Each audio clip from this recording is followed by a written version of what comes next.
Hey everybody, welcome back to the Sprack. It's Mars here. I'm here with my boy Petey. Petey, say what's up. What's going on? So today we're going to be discussing Ultimate Spider-Man. Yes, it's the back to the Ultimate world again. We kind of touched base on this in the previous video, but today we're going to be talking specifically with what we're seeing about Ultimate Spider-Man. I believe this is the new Miles Morales, right? Right, Petey? No, it's not the Miles Morales Ultimate Spider-Man. This is Peter Parker. Okay, Well, let's watch it. get it all the way. I mean, you got top talent, John Hickman.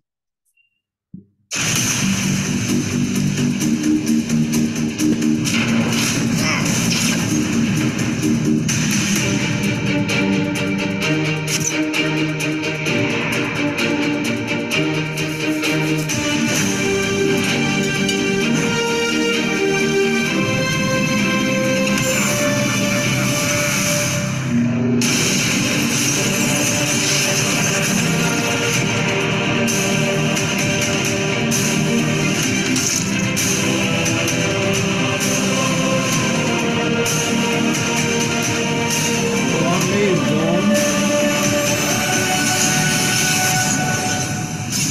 Uh-oh. They What give did we you, just? huh? What did we just? What did we just see? Whoa! It's His about uniform. Spider-Man and his family. Meet the Right, but Parkers. it's a good take. I know, but the very end, before we get back to that, his uniform changed several ways. And are Yes, we it talking about? did. And I'm like, yeah, just play it again, sir. You know, okay. So we got Spider Man, we got Venom, we got Miguel Morales. That Now was we it. got the Spider-Man 2099. 99. Keep going, keep going. That's it. That was it. Wow. So it's interesting. Now let's go back to the beginning. So basically, Ultimate Spider Man is going to be about the Parkers. It looks like. This is the first time I've seen a full family for Spider-Man. Have you encountered one before? Yes, Yes, him being married to and Mary Jane, yes, but two kids? no, only one kid, which was May Yes. Parker, May Parker. which And who I has guess not he's, appeared in the Into the Spider Verse yet. oh, wow. It's so who is that? Ben Riley, Ben Parker and May Parker? No, this is Peter Parker and Mary No, Peter Jane. Parker, Mary Jane, but I'm saying the kids. Oh, I don't know who the kids are. You just said that you know who they are. Just I'm wondering if they are going to be Ben Parker and May Parker. May. Well, here we go back to the fact that there was a May Parker. So ultimately, this is kind of a fan, a pro getting their fan thing out of them.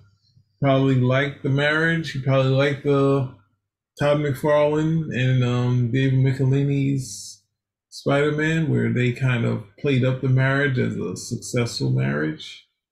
They weren't. They had no issues. They had little issues, but they were basically in love. So now we have a family, the family that was hinted before the Clone Saga. That Mary Jane was pregnant, but then she lost the baby, or did she? But in this case, the son is bigger than the daughter. So they had a son first. So this is totally not that continuity. This is something new where we get to see Peter Parker with his family, and we'll see what happens. Obviously, I it's mean, look, something that they know who he is, so we don't got that fun to deal with. yeah, I mean, um, you're gonna have him with the very fact that you're introducing a whole family element is a different element than normally you see him there. Usually, the whole thing that him being Spider Man causes a rift, or he has to hide his identity, or if he finds out, there's not always cool. But here you see clearly she knows who he is. The kids know who he is. He's not hiding it, you know. Yep. So that's a pretty interesting take on it because they're always saying we got to protect our family. I got to keep them from anybody from knowing what's going on. But here he's like, I guess she's there. Mm-hmm. 100% part of the whole situation, and which is cool. And it's a different take. And I guess this is like slapping Casetta in the face because I mean he didn't want this whole thing to happen, right? So Remember, he got rid of the whole marriage. He's like, "Yo, we don't want this to be happening here." Yeah, he That thought that was taken away and taken away from the character. They, before that, they tried to do something to give them some space, but he reversed the marriage. So, what's your take? The marriage was popular. I thought it was popular, but no, ultimately, the thing is this: Stanley decided he wanted to do the marriage in the news strip. Jim Shooter decided, you know what, that would be great, you know. And then the people who were writing Spider-Man, they were like, no, like she's his best friend. Why is she going to be married to him?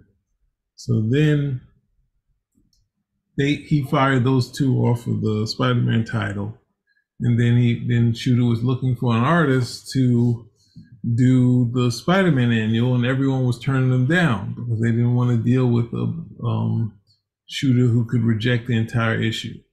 So ultimately, the marriage issue came out, and then you had a situation like, who's going to do it? So you had David Michelini, who decided, you know what? I'm going to deal the marriage as not the usual Peter Parker, everything goes wrong. I'm going to have them have a happy marriage, which he did. The only thing he introduced was that Venom scares the hell out of Mary Jane. You don't even know what happened. Could be way worse, but obviously it's not worse because he's a lethal protector.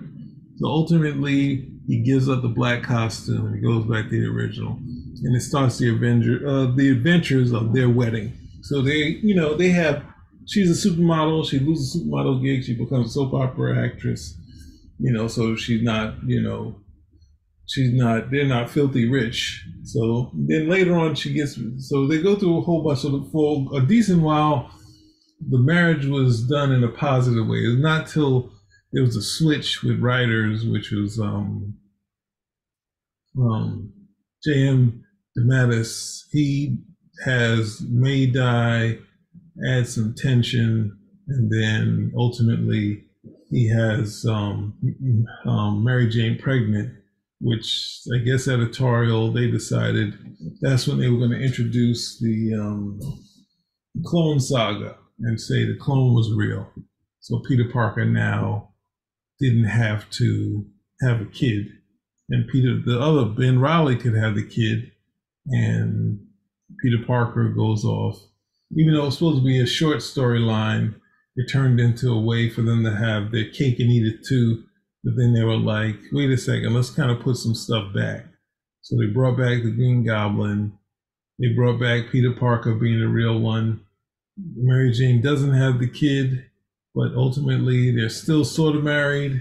And then Ben Riley's going all together.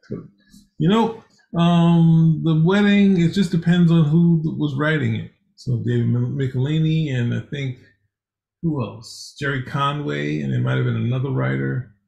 Later, Todd McFarlane. Todd McFarlane basically based it off his own life with his wife, and they just had a joyous relationship. It was all positive. So it was a different take on how Peter Parker, things go wrong for Peter Parker. It was kind of a different take on that. So this, it seems to be in that vein where it's kind of, they all have Mary Jane's eyes, so they might not be his kid. no, no. I think they're saying, and if you bring up what I sent you, it seems that they are. So Hickman said in an interview that, he got the idea basically starting from, of course, fan service, but of course, from watching the Spider Verse. Right? When you watch the Spider Verse movie, you have the Ben Parker, with Yeah, with the wife and whatnot. also they're saying him becoming Spider-Man starts at a different entry point. So bring up the link that I shot you. Okay. When you scroll down. Hold on. Oh yeah, this thing isn't plugged in, so I can't really. Hmm. They're saying that this would be at a different entry point. And one of the things you see, and I think they didn't really show that in the video, is that go all the way to the bottom. They're gonna have cover shots and a couple of links, a couple of shots of pages, right? So you see more of them. You see them loved up, of course. But go to the pages right below. You see the different versions of the costume. Hold up, go back up again. You see one, the different versions of the costumes there. I don't know if that means that this is legit or these are just comic book covers. No, we're not sure about that. But click to the first, to the second comic book panel. The first one is right below the, yeah, that one, perfect. Here you see him as a businessman. They have a beautiful apartment. This is not Peter Parker in any way, shape, or form. You know, he's going by his kids. They're eating breakfast. You know, and you're like, and Peter Parker was always mostly struggling, right? He was a, that's one thing we, and I think this is why they said they went back to that there. They didn't want him to be married because you'd have to, you know, where is that improving as time goes on? But you can clearly see that, you know, this is not the typical Peter Parker we're going to see. This guy's a professional. He has the typical white shirt. He has the briefcase. He's going to work and stuff like that. So I mean, it's not a bad thing. I'm not sure if he was Spider Man before he becomes Spider Man after having the family, but it's a pretty interesting way to go about it. I don't think we've seen a Spider Man quite like this, right, Petey? Um, it's as we see as we go through this, we're going to see that the Ultimate Spider-Man is giving them a chance to like Petey said, this is to give them a chance to the Ultimate Universe is a chance for them to tackle something in a different way, something that people have wanted to play with because you know artists and writers they don't want to always rehash other people's storyline, and this is a perfect venue to do where we're saying, hey, this is the Ultimate Universe of Earth 19543 or whatever, and we can just do whatever the heck we want to do here, you know. But if it becomes popular, which it rarely does, then moves over, they will try to get into continuity. You know, they've done that with some like I said before. I had Miles Morales, they brought him into the regular continuity. But hey, you know, this is yeah, pretty good. I think I'm very interested in watching and see how it'll go.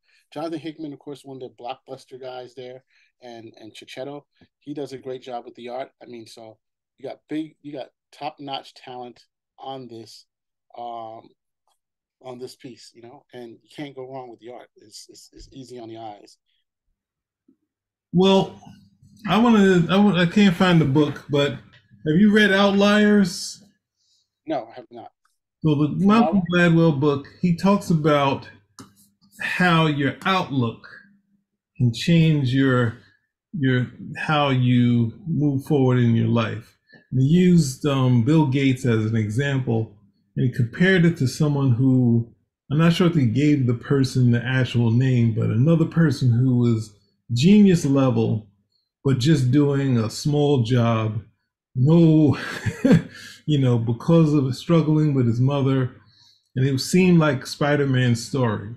So it's like if your outlook, which Peter Parker had some negative things happen in his life, losing Ben, having this struggle as a kid, and then having this Hamlet type of doubt where he would always kind of hem and haw and kind of worry about things, and also talk about the so-called Parker luck.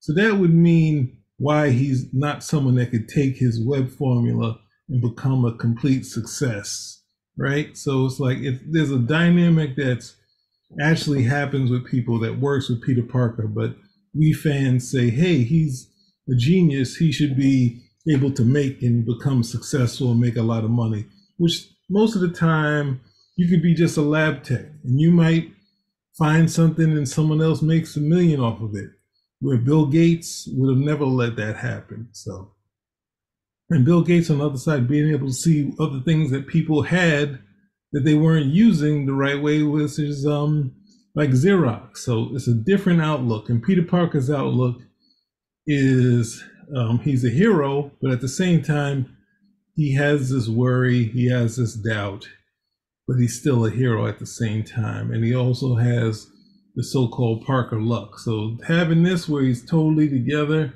and maybe it's Right. old Mary Jane. Maybe Mary Jane was back in all this stuff. So he's having this good life and whatnot. I think you But see he's still in the newsroom, right? So, and Jay yeah, Jonah has not filled out. You know, he's still as tense as ever, right? So, yeah, but just classic. It's I kind mean, of but Peter Parker with a beard. I've never, you know,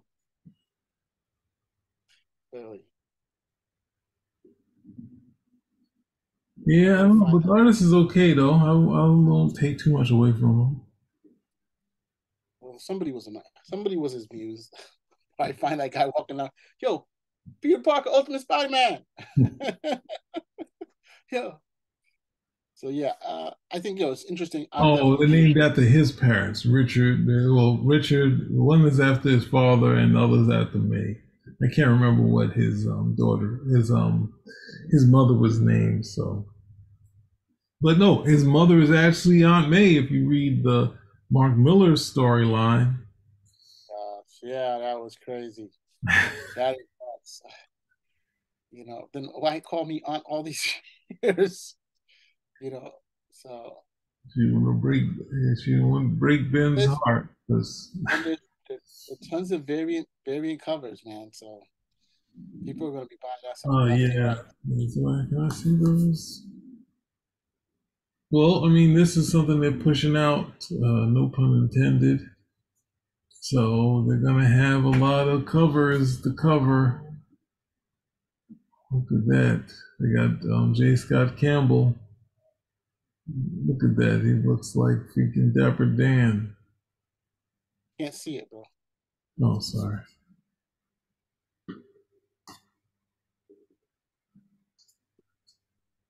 That's a bad one. That's J. Scott Campbell's one. Mm. These are just variants. You don't know if that's gonna actually be in the book. Why would they show it in the trailer? It was just variants. Variant comics is one thing, but to also put them in the comic, you know. Dude, I don't know, man. It could be setting you up for. Wow, that if that's the Christmas card they're sending out, and people know, I guess they can't know he's that, but who knows? It's for effect. But you know what? The lovable loser is Peter Parker, right? He can never catch a break, right? So Yeah. So I don't know how this relates. So yeah, exactly. So I mean, but I hope they don't do the opposite and then just everything just comes crashing down. So we'll you see. have to do that because when you have everything go right, what do you think happens? What do you think happens when people figure out stories and they say, we got to fix this? And they fix the storyline and they say, what's next to do? Oh, blow up everything. So whenever people try to fix, like the Hulk, where Peter David fixed the Hulk, then he ran out of stuff to do with the Hulk. When you have a Hulk not, you know, on the run, you can always find a story to do with that. When you have a Hulk who's well adjusted, then he said, okay, now he turns back to Banner. Banner is the angry one who can't fight. The Hulk is stuck in that form. And then next thing you know, he decided, oh, we got to kill Betty. That'll give the book a new thing. So you kind of run out of ideas instead of just leaving, you know? Yeah, just leave it as is. Start a whole new thing, man. Don't. Mhm. I guess you need to get a job, right? Steady check is always a good check, right? So you can't knock them on that. But Well, I guess if you're the writer, you feel as you start throwing stuff against the wall that this is where the narrative's leading me. Like kind of feeling like the characters are kind of telling me where to go. Like they're telling me to kill Betty. They're telling me to give them a marriage, making us happy. Let me fix this, because I hated the fact that he was always negative. It should be positive. And the next thing you know, you get 30 issues in, it's like, I got to kill May. I think I got to kill May Parker. Oh, wow, that gives me so many different stories. And it's just like you realize you're starting to set up your own nets. Now, writers do that, yes, but at the same time, the dynamic that they had in the initial thing worked. So, yeah, I know. All right, look. Anything else you want to add? nope, I'm good. Are you excited for Ultimate Spider? The Ultimate Spider I Verse am is coming. totally not buying this. Okay. I'm Well, hey, totally not. we are skeptical, but we're willing to give it a try. I Spider mean, Man. I am not willing to give it a try. I gave up Spider-Man when I was, I think, 10 or 11 because I love it. he became too tough in my opinion. and then I came back when after Secret War, when Secret War started with the black costume, and I read it for maybe 8 issues, and then I knew he was going to start getting tougher again, which he did. He fought the Herald of Galactus, so I was out before then. And then I came back when McFarlane got there. I liked the art, and it was a Spider-Man that seemed like he was taking on some challenges. So I read that. I read the Eric Larson ones. So I was with the book up to Peter Bagley, who did the original Ultimate Spider-Man. He wrote the regular title. He drew the regular title, but Spider-Man started getting tougher under Bagley, where you couldn't hit him. Like going against the Hulk, and the Hulk can't hit him. But it's just like, come on, you can't survive it for that long. But ultimately, I guess it can. So I bailed on it. So I don't think I read McFarlane Spider-Man, but I don't think I returned until right after the Clone Saga. I started reading some of the John Romita Jr. issues, and then when Byrne and Howard Mackey were on the book, I was back for, I guess it's another 10, 20 issues, maybe 2 years I was with the book in chapter one. But then after that, I read some Brand New Day stuff, but it was kind of a totally different character, so I kind of let it go for the last time. But I had, so that's really, they're bigger gaps than the X-Men. The X-Men were even though Spider-Man was my favorite character, the X-Men were harder to kind of cut the cord. Too much, man. Too much. And now we're gonna get a whole bunch of hate emails from Spider-Man fans. We're always Spider-Man If you're a fans. true Spider-Man fan, you will not ask for him to be able to beat up Herald of Galactus. You will not ask him to be having the power, speed of being able to move at the speed of light. You would not ask for him to do these things that are. How do they relate to having the proportionate strength of a spider? How much strength do you need to freaking? That's why they gave him the Iron Spider, so he could do more. What? Iron Spider. Oh So he could God. do more. And Yeah, that's why I'm not buying into any of that. I'm true sorry. Spider-Man fan will say he doesn't necessarily have to have all these proportionate strengths because he has his spider senses, right? And the agility that he has of a spider that prevents him from ever getting caught like everyone else. He doesn't have to be, the super blow against somebody like Short Thor, but somebody who can move around and can escape and get together and be convoluted and get around him. That's what they're talking about. So No, anyway, that's another, huh? that is too much. All he needs is web power is to be able to spin his web and travel through the city. Now, spiders don't actually do too much. They don't spin webs. They sort of slowly make one web. They like, hey, I want to catch a human, so let me put this web out here and slowly stretch it out there. The You ever speed seen a spider fall? It always lands on its feet. But then the other part of the spider is that spiders aren't clairvoyant.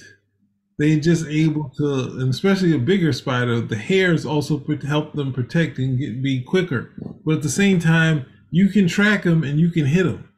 That's the thing that's that I think they forget. Spider-Man should be fast, but the speed shouldn't be like, oh, okay, I can sense way before that. I'm saying the spider sense is just an awareness, not a clairvoyance thing. So it's like, hey, someone's hitting me. When it comes in that range, I should be able to move.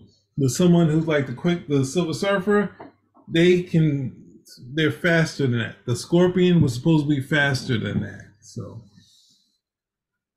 okay, I really went too far. I really went on my Spider-Man rant. So we can close this out.